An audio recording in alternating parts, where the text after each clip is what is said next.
Well, folks, let's talk about it. Yeah, let's talk about something. Not really a rant. I kind of came across a video that the kid's on the right track, basically. But sometimes they get a little clouded in their judgment.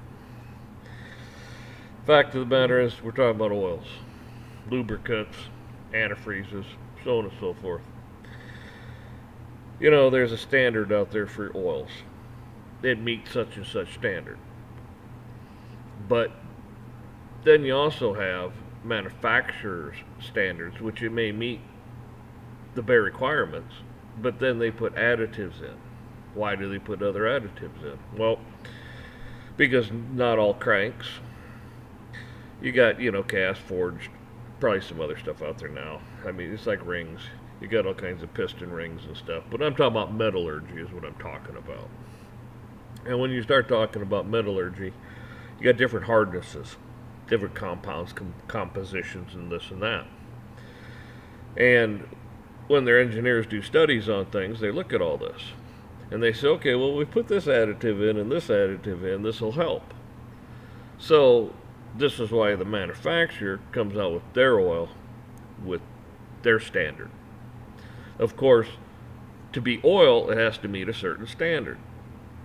Okay, great. But that's what I'm talking about.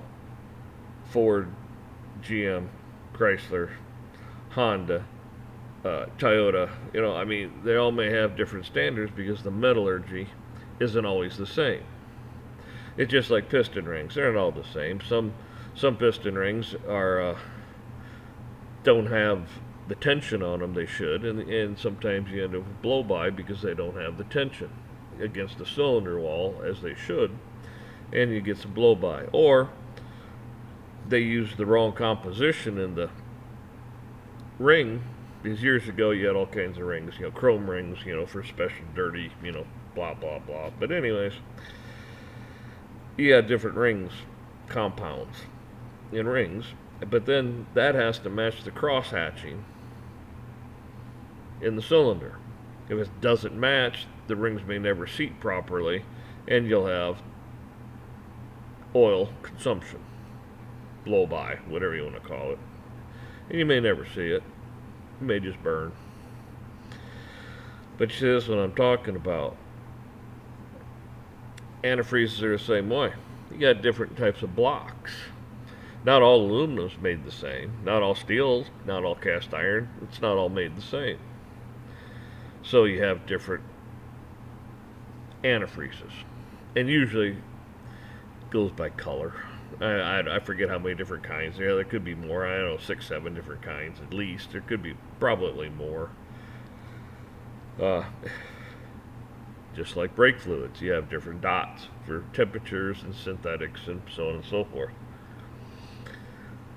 So when somebody sits there and says, "Oh, this is the greatest oil in the world," well, maybe.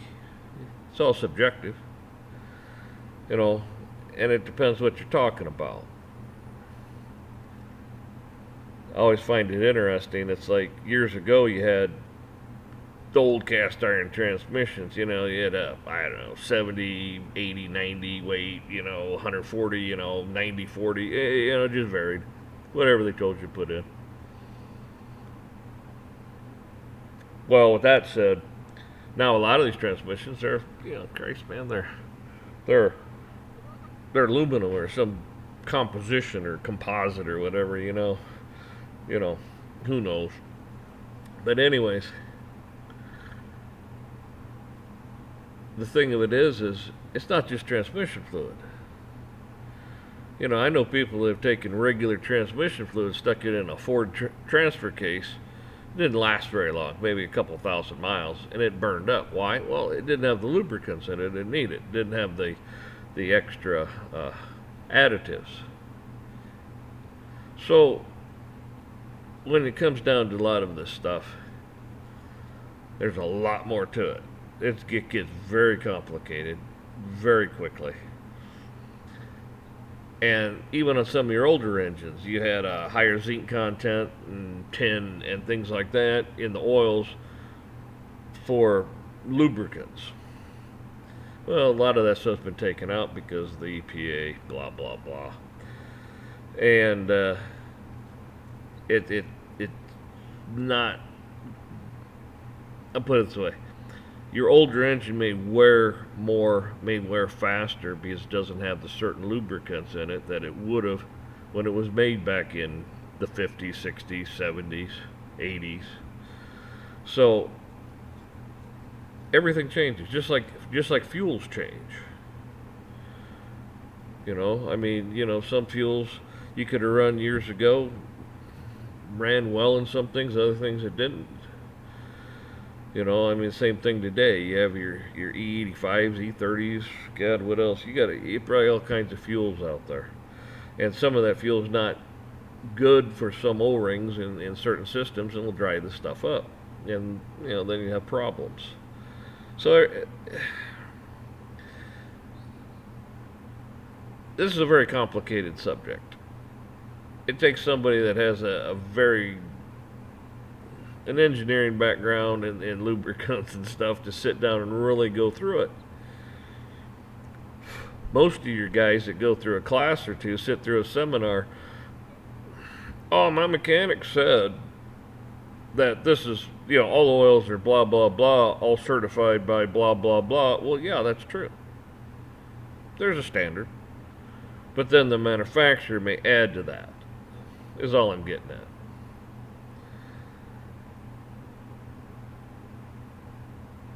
Just like filters and microns, you know.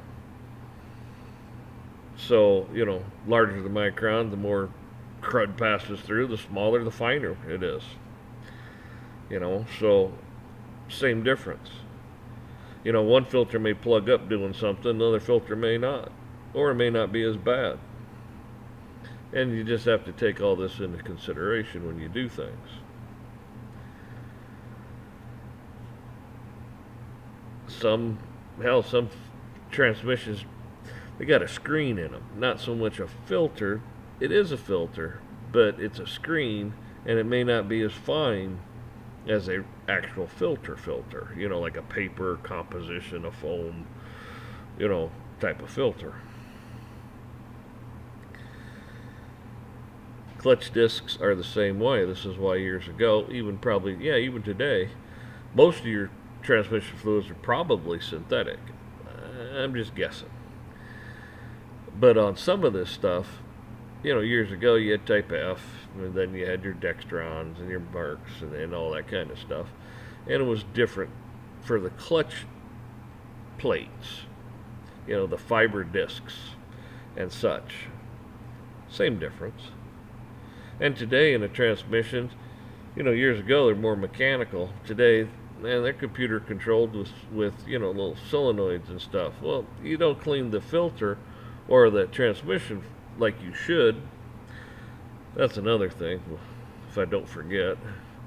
But the solenoids will get plugged up, and then the solenoid will quit working, and it won't work properly. They make cleaners for that too. But what I'm getting at is all that transmission fluid changed because of that also. That sucked. I talked too much. My goddamn cigar went out. Can you imagine that? I shouldn't say that word. I'm sorry. But anyhow, like I was saying,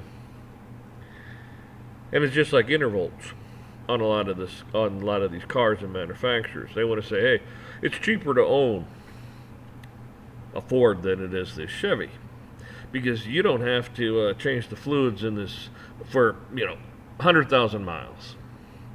Well, that's a lot of that stuff. It's BS. A lot of it has to do with conditions, how you drive, where you drive. It's like a semi. Your semi's got a heavy load, medium load, light load, no load. So a semi motor is, man, it's and then your altitude. If you're in high altitude or not. There's a lot of different variables there. And all I'm getting at is, see, I gotta like this. I'll cough my full head off if I don't have something to say.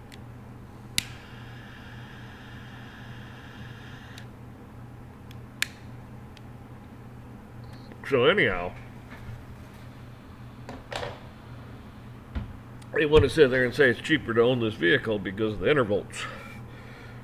Well, that's not necessarily true, because I know on some of these, was it a Ford Escape?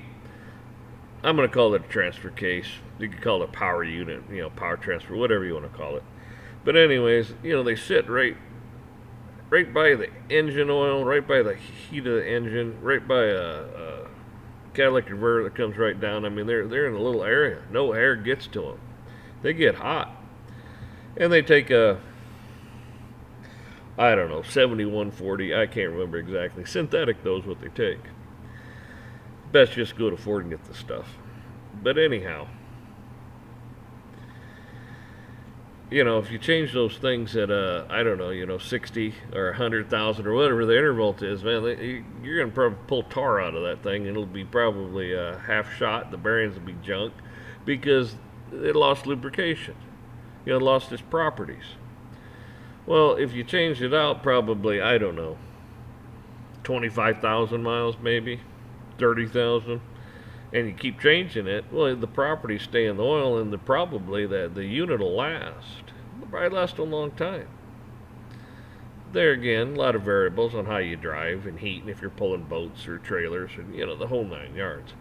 But what I'm getting at is, they're not always truthful on their intervals on their maintenance.